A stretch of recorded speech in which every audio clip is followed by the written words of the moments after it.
The locusts have come in from Pakistan and Iran about 6 weeks earlier than normal. And this is before the monsoon rains, have started to rain in the desert in Rajasthan where they normally are.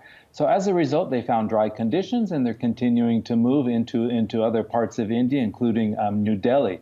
The good news is, of course, that once those rains start in the desert, which will be about next week, those locusts, they'll return back to the desert. So this is just a annual phenomenon, really, that has just built up a little bit more because of the dry conditions. Well, absolutely. It's a very unusual situation because there's very heavy spring breeding in the past 3 or 4 months, both in Iran and Pakistan. That's where these locusts are coming from. And then, just the conditions dried out earlier than normal there. The vegetation became unfavorable. The locusts, they needed to move. So they got themselves rather in kind of a tight situation. They normally arrive along the border of India and Pakistan towards the end of June, early parts of July, just, timing that monsoon onset perfectly. This year they missed that timing, so they continue their journeys further east. The problem is they can do a fair bit of damage along the way, can't they?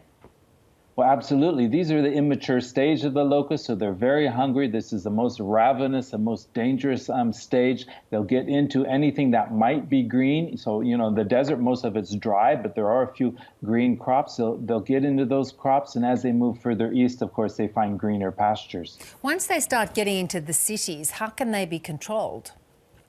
Well, they're not going to stay in the cities. They're just transiting through the cities. So a city it's an urban area. It's not really where you want to, undertake chemical control operations. So, wait for them to transit through the city, back into the fields, into the countryside. Once they settle at the end of the day, then that's the time really to undertake those control measures. Yeah.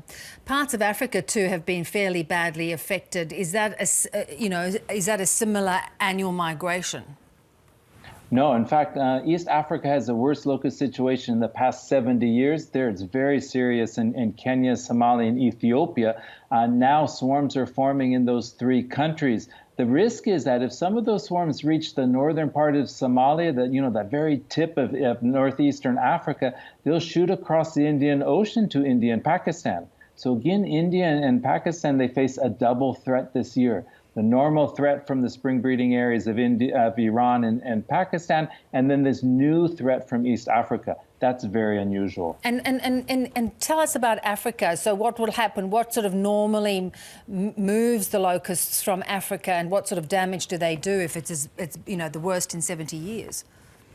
Well, of course, they've gotten into countries that don't have the structures, and they're not prepared really to face such large locust swarms. So it's very difficult, very challenging for them to respond. I mean, it's aerial control operations that really brings these locust numbers down. But, the point is that there's very strong winds from northeastern Africa across the Indian Ocean this time of year. It's what we call the southwest monsoon winds.